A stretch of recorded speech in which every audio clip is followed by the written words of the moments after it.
Hey, welcome back to another episode of Inside the Parenting Matrix with Big Papa Bryan Post. So happy for you to join me again. We are heading back to view the Super Nanny today. Got a good episode of her with a blended family with a little 14-year-old who's pretty stressed out, causing a lot of stress in the family. So I think it's going to be a good episode for us to watch and get a good glimpse of what goes on inside of the parenting matrix and give you some good thoughts and ideas on what we could do differently. So let's get right on to it.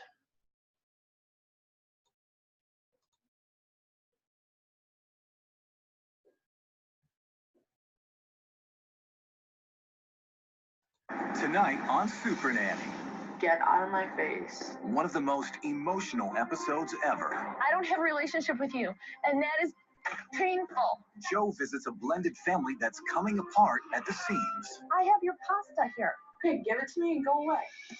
Teen daughter Amanda treats her parents like garbage. I said don't touch me. Why are you on my case? I don't want to do it. And drives her mom to tears. She said she wishes I would die. Can Joe break through to Amanda? I don't want to do this anymore. You know what? Everything's always my fault. Be home on time? It's freaking summer. And get her to follow the rules? Here is safe. Out there is not. Or will her anger infect the whole family?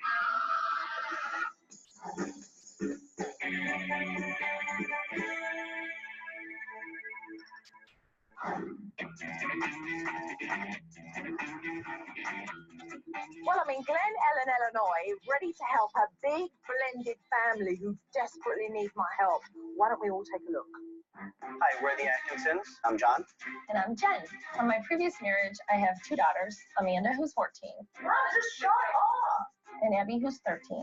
I have a daughter from my previous marriage, Julia, who's 10. And together we have Reese and Maeve. Reese is 4. And Maeve is 2.5. It's extremely challenging having a blended family. There are a lot of different dynamics going on in our household at one time. Well, this is a big melting pot, right? Reese is extremely stubborn and willful. Right, say mommy.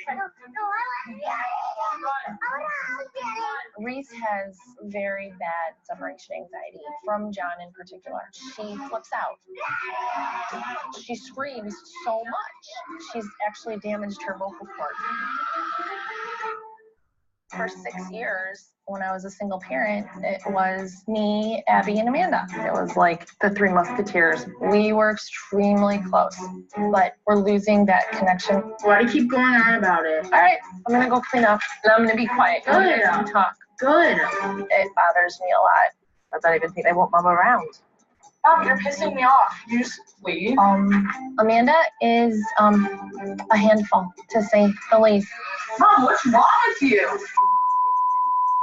If I step in and try to give her any kind of direction or guidance as her mother, do your homework now. You don't have to worry about it for the rest of the Why are you on my case? I don't want to do it. She becomes almost explosive. Everything I want, we can never get. Here's the ABCs of grocery shopping. No, I don't think.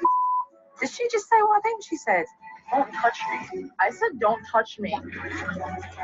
That's a shame. That's a shame. Reese has started to kind of have the attitude towards me that Amanda has. Get out of my face. Stop being the. Oh, this has got to get better. Super Nanny, there are so many issues here that we need to address. Oh my God. We're up to our necks in this. What are you doing? To make this work, it's probably the most important thing right now. We need some help. All right, Joe, go get him. Go get him, Super Nanny.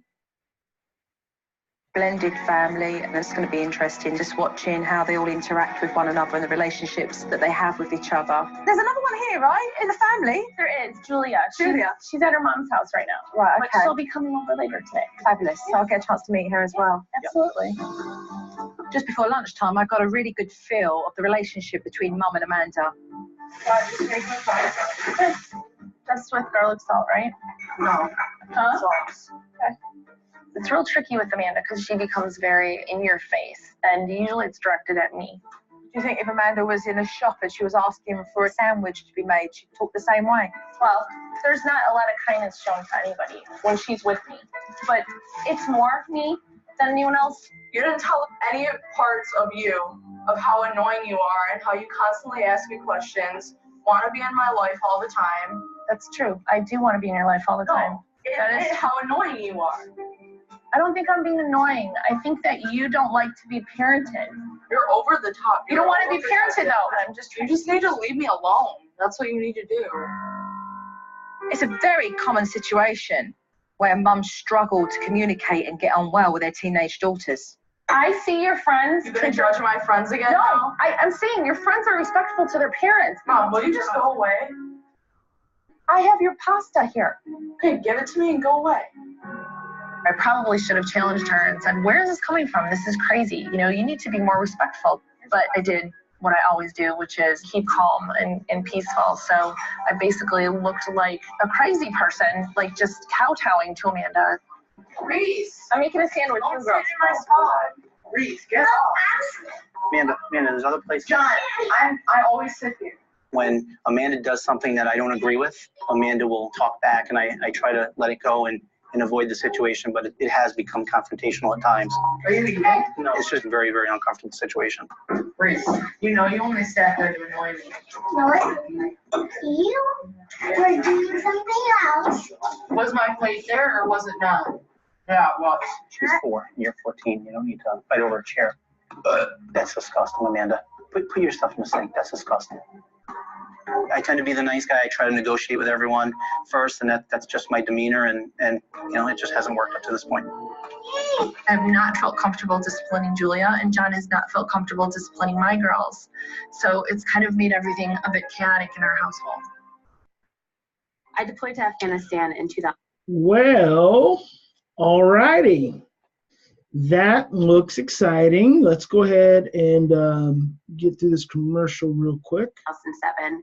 I was nervous. I was scared. I didn't know what to expect. I just knew that. It was shortly after lunch that Dad went to pick up Julia, who he has joint custody of from. So we know there's the backstory. We've got a blended family, mom and dad. There's still some discrepancies between parenting each individual's child, and they don't feel completely secure in that parenting role, which is not uncommon. And that can be a real source of tension just in and of itself. I feel like it was an interesting exchange listening to the daughter, the teenager, she's 14, and mom's reaction to her, and mom's describing her feeling. Mom's feeling is that she's staying calm and trying to let everything be okay. My sense is that mom's really anxious. My sense is that the teenager is bordering on being overwhelmed most of the time. Then dad comes in, so he's probably really anxious, nonverbal. It's a lot of nonverbal going on, and the teenager's the one who's given the verbal. So I feel like the parents are feeling really anxious and insecure nonverbally, and using the right words, using the right body language.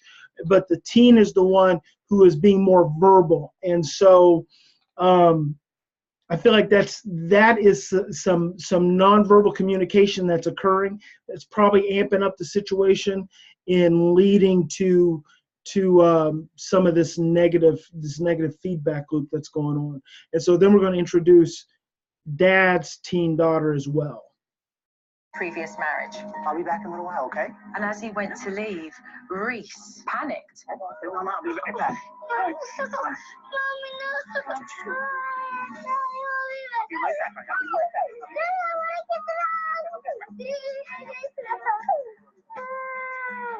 John's a strong man. He could have easily have taken Reese's arms away from his neck, but he chose not to.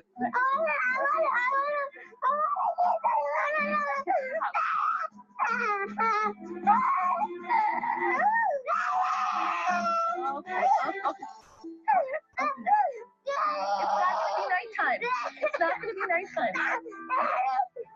John had just left, and Reese did something that I've never seen her do before. Get back here right now. She took off running down the driveway. I mean, just running.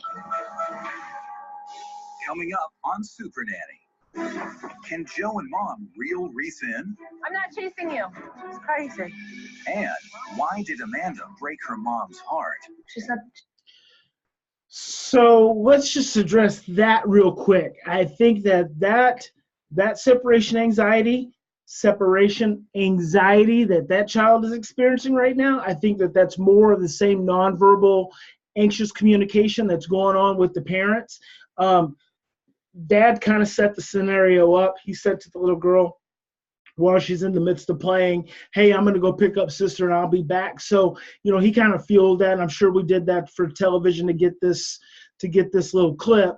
But that anxiety that child is feeling, I feel like is probably just more perpetuated from just nonverbal cues the parents are giving, and then an inability to really create regulation and certainty for her.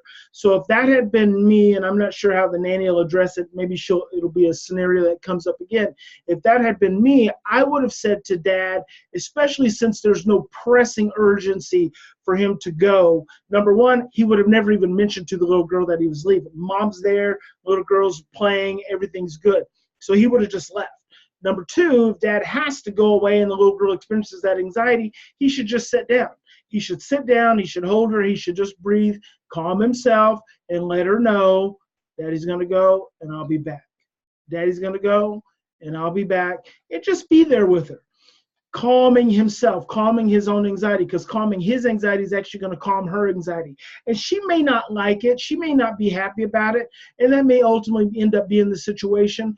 But he can just relax into the situation, let her cling for a minute, just be there. It's really not about her needing to hold on to him at that point in time. It's about her anxiety. Something about the separation is creating fear. Something about the separation is creating overwhelm, and I feel like it's probably just a bigger reflection of the anxiety that's going on altogether. And then you saw Mom, the little girl took off down the driveway for Dad, and Mom took off after her. Let's review that real quick, because I want to slow that down for just a minute.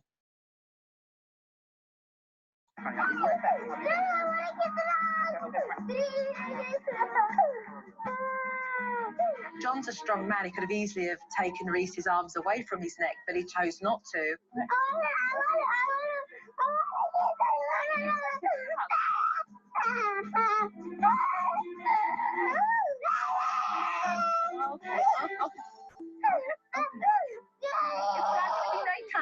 It's not going to be nighttime. John had just left, and Reese did something that I've never seen her do before. Get back here right now. She took off running down the... So this is what I always find interesting about kids who run. And this is a very scary dynamic. But what you're looking at right now, Mom chasing after this child, is what would lead this child to run into the street. What you notice is that the child actually turned around.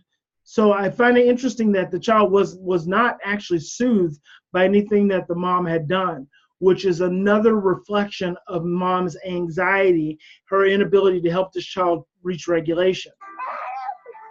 John had just left, and Reese did something that I've never seen her do before. Get back here. You see, she was turned around looking back at Mom. Had Mom turned the opposite direction, 9 times out of 10, it removes the threat, it removes the stress. The child pauses and slows down. Mom could look over her shoulder, keep walking in the opposite direction. And what she's then doing is emotionally containing the child. But when you are an anxious parent, it's almost impossible to override your own anxiety and your own fear in order to influence this situation vibrationally.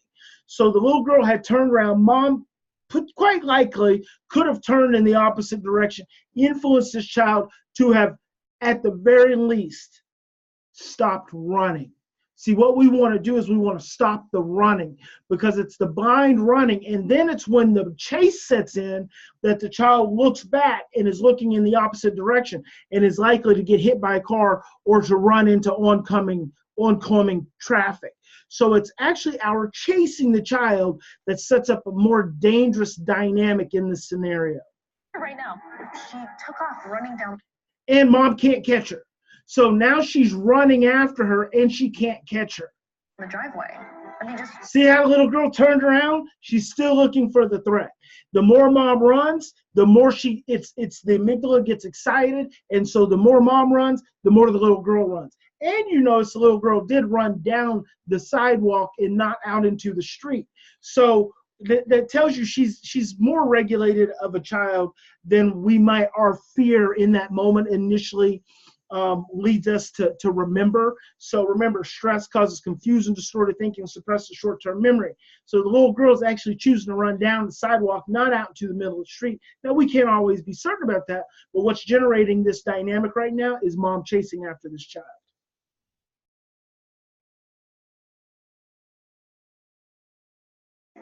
Very well, thank you. I was watching Julia play basketball when I heard arguing going on inside. no. You need to stay. Okay, whatever. Just start drama with me. Just get away. And when I got inside, I saw Mum in a terrible state over something Amanda had just said. What's going on? What's she doing? I told her, put the chips away, because I'm about to start making dinner. Yeah. And she said she wishes I would die. Try to get close to her every single day, but it turns into like ugliness every exchange that we have. What do you think she's so mad about? If I knew, I would fix it immediately. If I knew, I would fix it immediately. It's incredibly hurtful for a mother to hear her own daughter say what she did, but to really understand that anger, I need to know where it's coming from. What can I do to help you girls? Pretty much, I'm never happy in the house, and I think I affect everybody's moods. Tell me what I don't know how to change. Well, the question is, do you want to change? Yeah. I want to actually sit down and be able to talk to my mom without being annoyed. Has she ever taken the time to go, right, girls, let's sit down and have a chat? She has. But we always tell her to go away, and we're never. I guess I don't know. Because we don't know how to change. We don't know how to change what's been going on. I want a relationship with my family. Amanda's very angry, but underneath she's very hurt. She's cut herself off from the rest of the family, and it's got to a place where it needs fixing. What I'm going to say to you is good night now. It's been a very long, interesting day. So that was an interesting exchange. Of course, we miss a lot of the little drop-offs. So we're going to go ahead and jump on forward and see kind of where we go. But what I found interesting about that is mom obviously has a tremendous amount of parental guilt. There's a tremendous amount of parental guilt that's going on here. You've got a child who's now 14, and what oftentimes happens between parents and teenagers is that you are used to parenting your child like a child. And when they hit the teenage years, because of brain development, because of hormones, they start to move towards independence, yet they're still very interdependent. And so there's this dynamic and this dichotomy at the same time, whereas a parent, you still want to view your child as a child, but yet you know they're becoming a teenager, so there's a give and pull there. And then on the perspective of the child wants to now move into being a teenager, move into being a young adult, but they still need the parent, so there's a give and pull there. And so then you create this dynamic tension in the two states, and what has to happen is one of the energies has to be willing to give in. Which energy do you think that is? It's the parental energy, because the teen energy is moving towards independence. That's not going to stop. That's not going to change. It's natural development. They're moving towards independence. So their need to come back and be interdependent, that's just the need to continue securing up their development to get them prepared for adulthood. But our need to continue to maintain them as children, that's not moving them towards adulthood. So someone's got to give into that dynamic push and pull, and it's got to be the parent. So as a parent, you've got to learn to relax more, back up more, give your teenager more space, more opportunities for independence, and do less hovering, because the hovering only creates more anxiety. Okay. There's certainly a lot of anger with regards to Amanda's behaviour. Jen is completely frustrated. John needs to be more assertive. And Reese certainly needs her anxiety to be dealt with. I'll see you tomorrow for family meeting. Sounds good. Okay. Thank you. Have a good evening. Exactly how hard is she going to come down on John and I? I have no idea. Thank you. All right, bye-bye. Bye. Tomorrow. Tomorrow's a big day.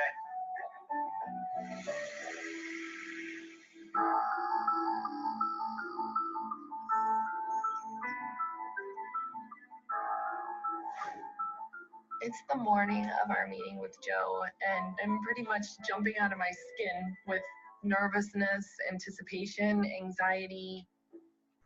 Let's talk about your blended family.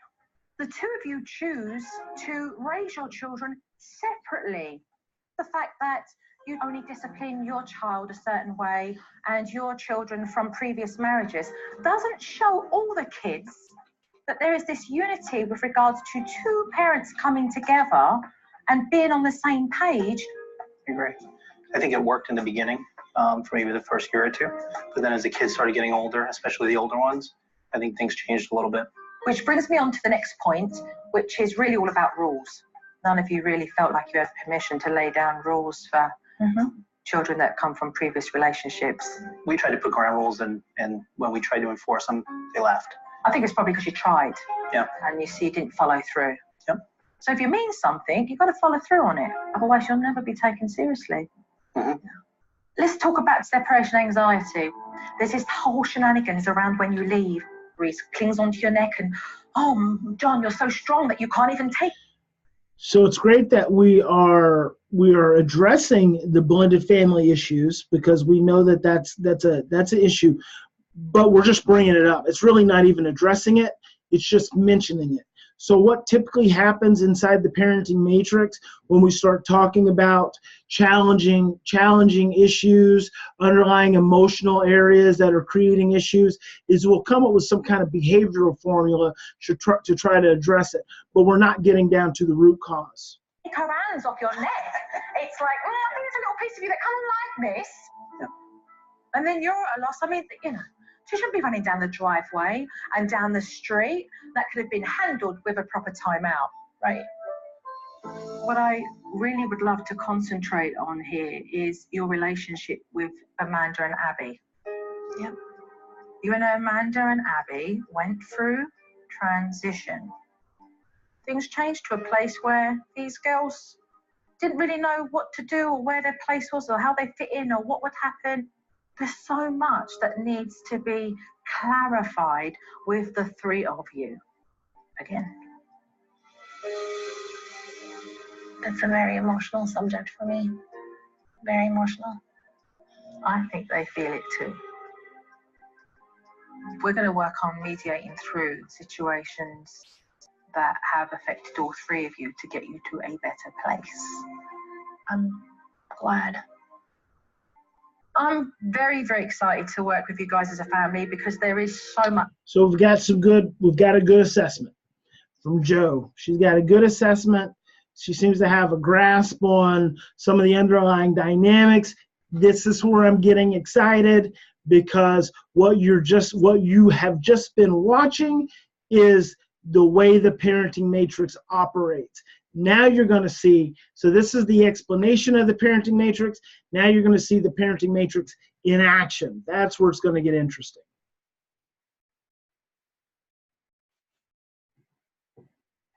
Camtasia 2018 is all about increasing your speed and consistency. Improved.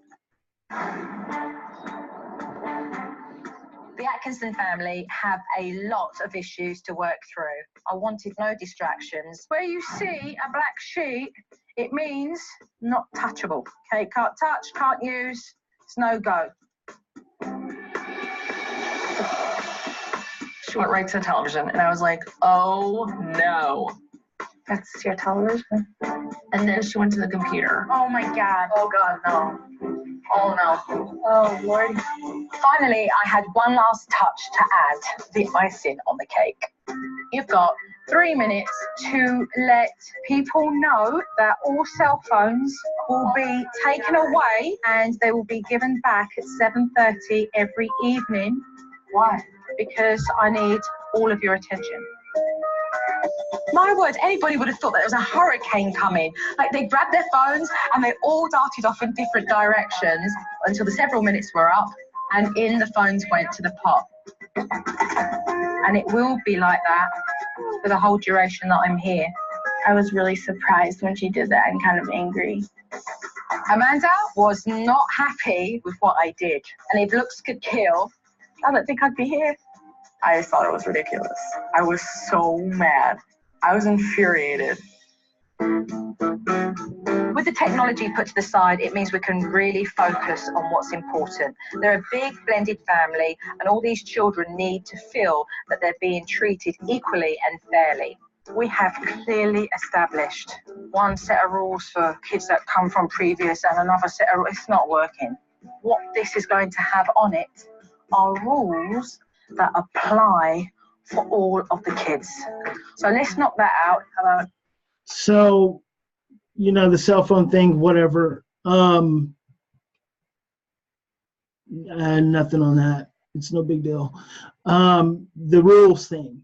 So what's interesting about the rules is what's not being addressed. What's not being addressed are the dynamics that lead both dad and mom to feel constricted when it comes to setting structure and limits and discipline for the other individual's child.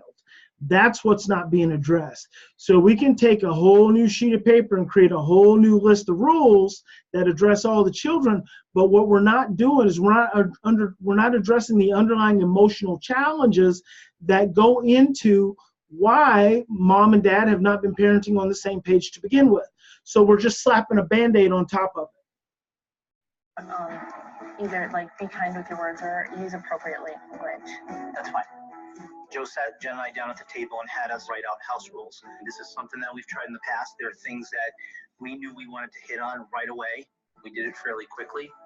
Be home on time. Yeah. After mom and dad had finished with the board, I had them explain it to the kids. So rule number 1 is the use of appropriate language in the house, okay? So that means no swearing. That's not even just swearing. That's just speaking kindly to each other. I thought the house rules were a joke. Now they did say, dad said we've tried this before. So see, we're still not addressing the underlying issue. Again, and we've talked about house rules and things of this nature on Inside the Parenting Matrix before. They're words on paper. I mean, the reality is in times of stress, no one's thinking about those words on paper. No one's looking at them. It's like every other chart in every parenting chart across the nation that is dust covered and is basically ignored, and it becomes almost like just another poster, another decoration in the home.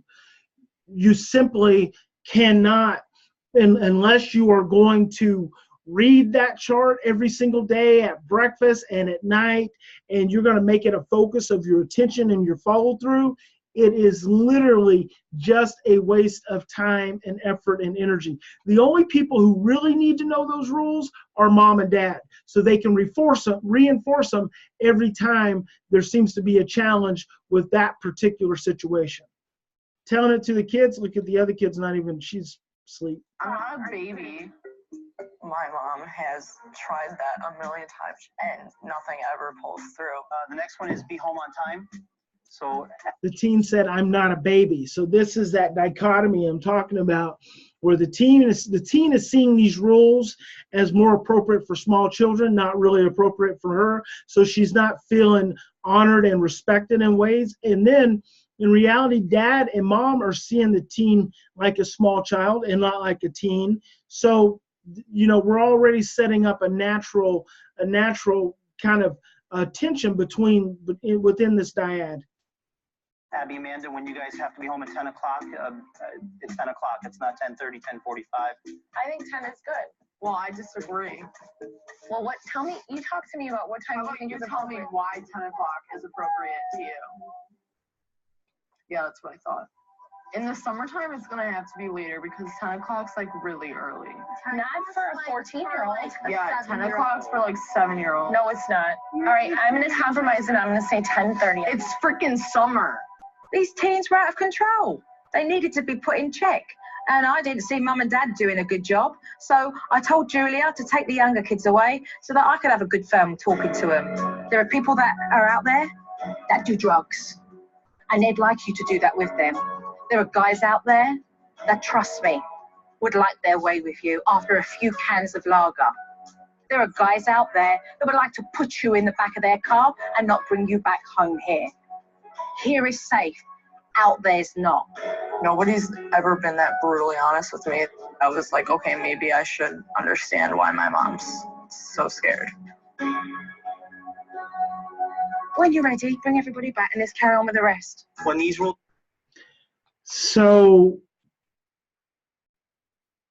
it's interesting that the teenager is resisting the 10 o'clock. Mom can't really say why 10 o'clock or why not 10 o'clock, but then she says, okay, it's going to be 10:30. Joe decides mom's being too easy and she's giving in, and she's not laying down the law and letting this kid know exactly why they have to be in at 10:30 or 10 o'clock. Well, so there's kids out there who are drinking, there's kids out there who want to have sex, and there are creeps out there who want to steal kids. Now those three things have been stated. Those all three good points of fear, which, you know, the teenager says, wow, no one's ever been really set limits with me before and been really clear in their communication about why they're doing the things that they're doing.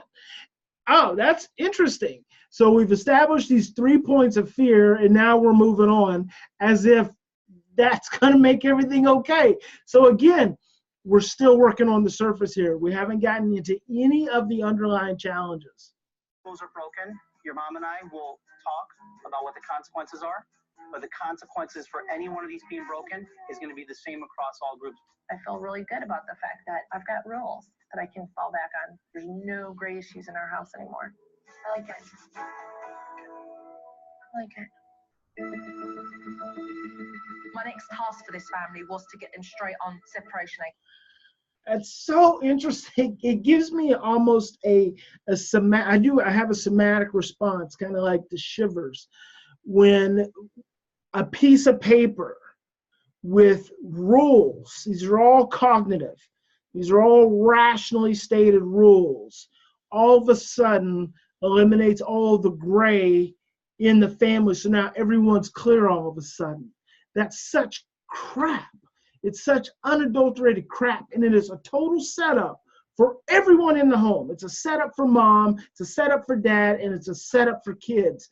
We create these pseudo control systems, these pseudo control mechanisms, and we find safety.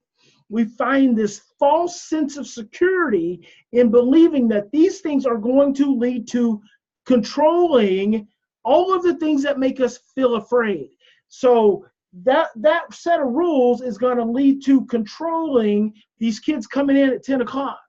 And then this unspoken threat of a consequence if you break these rules, like that's going to have any kind of impact on behavior. It's not.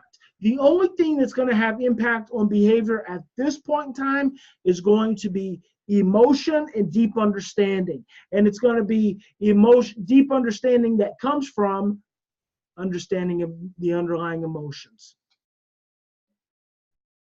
Anxiety because it's been wearing down the whole family. Don't hug her, pacify her, because you're giving her mixed messages. You're validating that she has a reason and she feeds off that.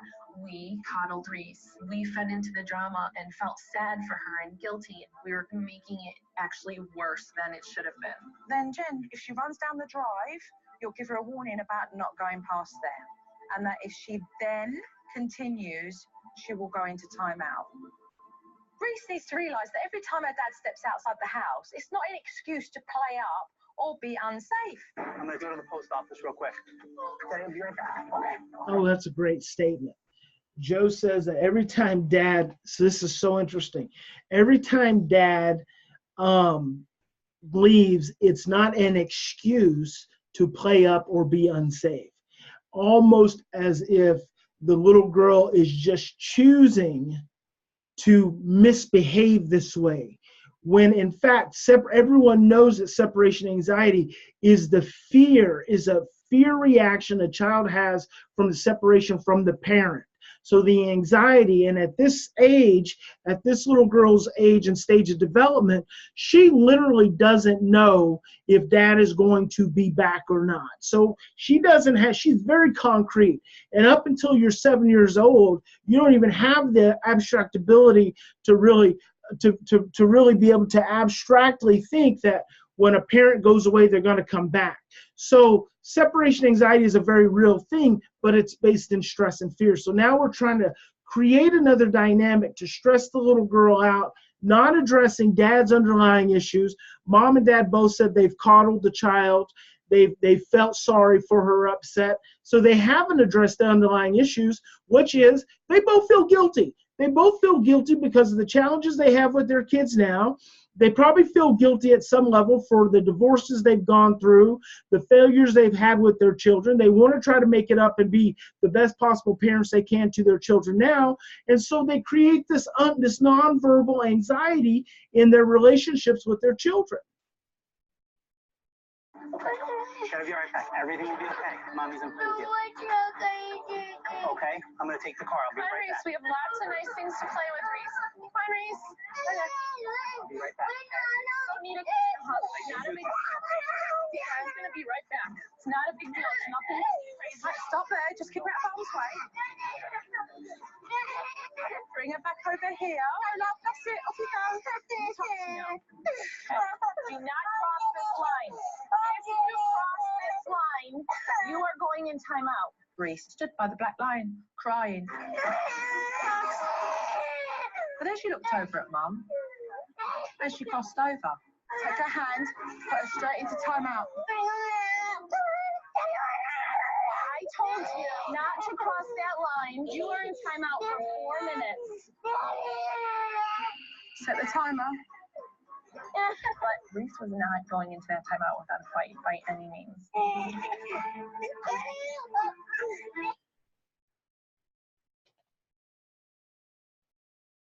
So what is so interesting about this dynamic is separation anxiety turns into punishment. Separation anxiety, fear of separation from a parent, from a caregiver, from a source of regulation, now becomes, I'm a bad child. Now becomes more stress and becomes punishment. And so this is the best we can do within the parenting matrix. We just simply cannot be any more creative than this. And what I'm going to tell you is that dad does not have to go and tell this child every time he's going to go to the store. Mom's there. They're fortunate that it's a 2-parent household. Mom's there. Mom can pick this child up. She could say, honey, dad's going to go to the store and he'll be right back. She could say that. He's going to go, and I know it makes you upset, and I know it scares you. And mommy's right here, and it's okay for you to cry. It's okay for you to be sad. And dad can go to the store, and the little girl can have an episode, and she can cry, and she can be sad, and mama says, Daddy's going to be back. Mama's here. It's going to be okay. And she can have those repetitions over and over and over again until her anxiety starts to calm down, because what gets locked in is that I'm going to be okay. Mom's going to be here. Dad's going to get back. When dad comes back, he goes to his little girl and he says, Daddy made it back. Daddy loves you. I'm always going to come back. You can repetition. They can practice it. Repetition. They can work with this little girl's fear and anxiety over and over and over again until she works through that reaction. But to let her have the reaction, to set her up for the reaction, and then to punish her for it, is just to lock in and dial in a whole nother level of insecurity and anxiety. My neighbor's play. That right there is Clint. Yeah, we're not gonna From 0 to over 440. we're not gonna watch that whole timeout thing. $4,000 using the exact system that I'm about. Straight up. She's clinging to this chick. Because we know how that works out. You do what you need to do. But at least She had John jump in and give me a hand. So now dad has gone, dad's come back, the child is still completely overwhelmed.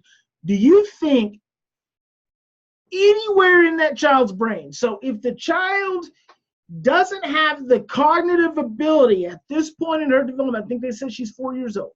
If the child doesn't have the cognitive ability at this point in her life to know that dad going to the store means dad's going to come back, do you have any inkling in you to lead you to believe that she's going to be able to associate her upset at dad going to the store and her tantrum and her unwillingness to stay in timeout to any kind of learning? You got confused just with me saying it, didn't you? Do you really think that's going to happen? Do you really think at this point the lesson that is going to be learned, that when dad leaves, you don't throw a fit, is what's being locked in? Stress causes confusion, distorted thinking, suppress the short-term memory. This is nothing more than the creation of overwhelm and emotional insecurity. This is nothing more than planting the seeds of my parents' inability to meet my emotions and to meet my emotional needs.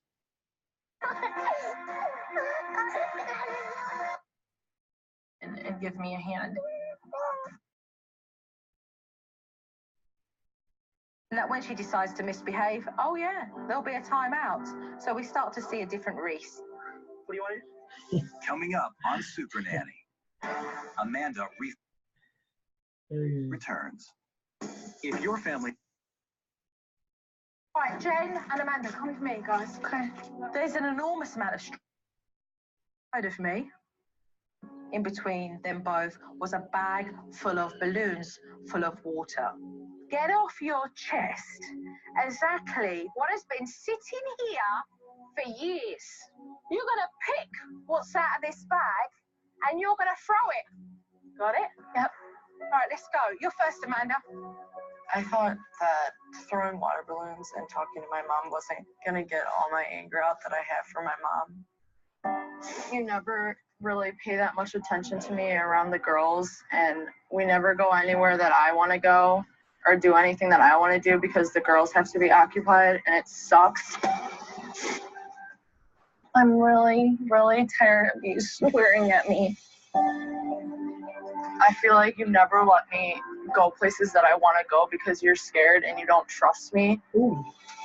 I don't trust you because there have been times that you have not told me the truth, and I can't trust you. And I don't have a relationship with you, and that is painful. And every time you tell me that you wish I die, it kills me. I'm trying to communicate with you, and you don't want to communicate with me. I have it up to here. It's hard to be your mom. I don't want to do this anymore. I thought to myself, it's over. It's not going to work. And at that stage, I knew I had to talk her around to coming back to face what she needed to deal with. I don't want to do this anymore. No, you know what? Everything's always my fault. Come here. If you want to be treated like you're not a baby, then you can't do what babies do and walk. You got to step up as a young woman and take the heat. If you quit on everything. You quit on yourself. You said to me you want change, right? Do not quit on yourself. Do not quit on your families. Do the right thing. I stayed and I went back to my mom because I felt that it was important, and Joe's words stick into your head. When Amanda came back over, that gave me a lot of hope that she's saying, you know, I'm willing to work through it with my mom. Like, I want the relationship. And that meant the world to me. I love you more than anything in the world. I want to get along.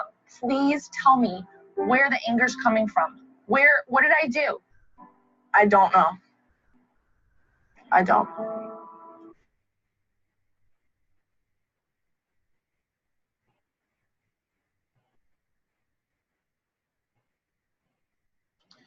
Let's listen to this. Sitting here for years. You're going to pick what's out of this bag and you're going to throw it. Got it? Yep. All right, let's go. You're first, Amanda. I thought that throwing water balloons and talking to my mom wasn't going to get all my anger out that I had for my mom. You never really pay that much attention to me around the girls, and we never go anywhere that I want to go or do anything that I want to do because the girls have to be occupied, and it sucks. Bam! She just said to mom that she feels insecure, and as she no longer has a place in the family, that these two other children are more important than her, and that she and mom no longer have the relationship that they once did. That is all that needed to be said right there. Boom. That's the underlying insecurity that this child is dealing with. So what we do inside the parenting matrix is we focus on an angry 14-year-old. We focus on an angry 14-year-old who doesn't know how to communicate. She just said everything she needed to say, everything that needed to be said for the parent to be able to hear. But what's mom's response? I'm really, really tired of you swearing at me. Completely focused on the behaviors, missed everything. Little girl gets overwhelmed, teenage girl gets overwhelmed, leaves, which is classic flight, and then she gets rescued by Joe, given the pep talk. Does a teenager want to give up on the family? Does a teenager want to not be heard by their parents? Of course not. Of course they don't. They're always going to come back if they're given an opportunity because it's her mom. It's her family. She wants to be able to connect. She wants to be felt. She wants to be understood. So of course she's going to come back. So it's great that she gets a great pep talk and she comes back. But then what's the first thing that we hear?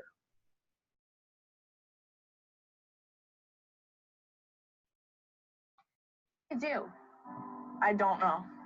I don't know.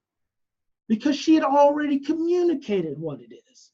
So she's completely emotionally overwhelmed. I don't. Follow me, the pair of you. We used to have a really strong relationship, and then change happened, and everything was different. Okay, this is work it out. This time, it wasn't talking in anger, it was trying to have a real conversation, which Amanda and I had not had for a very long time. Okay. We're back to moralist. We're back to having a real conversation because inside the parenting matrix, a real conversation is a rational conversation. It is a cognitive conversation. It is a non-emotional conversation. It is a conversation with no activation because activation, emotion, illogic, and irrationality is overwhelming. And so we want to keep it all tidy and in a box and in a very logical format so it's not threatening to anyone. And guess what? It's not getting to the root of the pain. Sometimes it is the irrationality. Sometimes it's the illogic. Sometimes it is the emotion. Sometimes it is the overwhelming expression that is the reflection of the pain. And that's what we have to be able to hear. That's what we have to be able to receive. That's what we have to be able to stay present to. It's not just getting the child to sit down and communicate in this very calm, logical way, because now they're not activated in their brainstem. They're not activated in their pain. They're not activated in their emotion. And you know what's going to happen? Because the emotional brain dictates to the cognitive brain. What's going to happen is this conversation tomorrow is going to be completely forgotten. Because they're both stressed out, but they're calming down enough to be very cognitive. And tomorrow, when the stress sets in and the emotion takes over, it's going to dictate to the cognitive brain. And yet again, we're operating under the false illusion that this is actually improving the situation. And it's not. It's just waiting for stress to set in. And that's it for today, gang. We're going to go ahead and wrap up here. We'll pick up here next time. I don't want to be dragging these scenarios out too long. In fact, they're actually pretty overwhelming for me as I just look at it, and I hope and as I slow it down. And I hope as I do that, I hope that you're able to just decipher the inside the parenting matrix illusions. I hope you're just slowly able to say to yourself, I never even looked at it that way. Because that's what Inside the Parenting Matrix is all about. I just want to bring you an opportunity, provide you an opportunity each week to get a glimpse into inside the parenting matrix so we can slow it down, so we can look at it, so we can examine it, so that you have a light bulb moment. And perhaps that will be the change that you need in your life and in your home and in your family to create a breakthrough and get you outside of the parenting matrix. So I'm Big Papa Bryan Post. Thank you again for joining me for another episode of Inside the Parenting Matrix. Big Papa loves you. We'll see you next time.